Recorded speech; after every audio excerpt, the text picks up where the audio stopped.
Hello everyone, সবাই কেমন আছেন? আশা করি সবাই ভালো আছেন। আজকে নিয়ে আসলাম বাঁধাকপির বড়া। তো কিভাবে তৈরি করলাম চলুন আমার সঙ্গে দেখা যাক এক পলকে। প্রথমে বাঁধাকপিটা আমি ঝুরি করে কেটে নিয়েছি এবং এখানে লবণ এবং হলুদ দিয়ে এটা ভালোভাবে মেখে নেব এবং এটা ভালোভাবে গলে যাবে। তো কিছুক্ষণ রাখার পর এখানে আমি কিছু আটা দেব,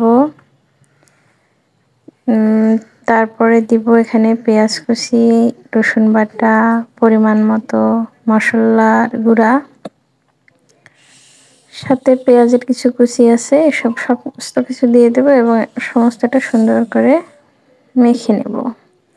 তারপরে একটু দেব মরিচের গুঁড়া, স্বাদ মতো মরিচের গুঁড়া দেবো, যে যেমন খায় সেভাবে। তো এটাকে কিছুক্ষণ করে আমি রেখে দেব। তারপরে এদিকে কড়াইতে তেল দেওয়া আছে, এদিকে হিট হচ্ছে, এখানে আমি এটাকে আবার পুনরায় মহম করব এবং একে একে বড়া বানিয়ে তেলের মধ্যে ছেড়ে দেব। তো আমার এই বাঁধাকপির বড়া আপনাদের কেমন লাগলো? যদি ভালো লেগে থাকে তাহলে চ্যানেলটি সাবস্ক্রাইব করবেন আর পাশেই থাকবেন। টাটা।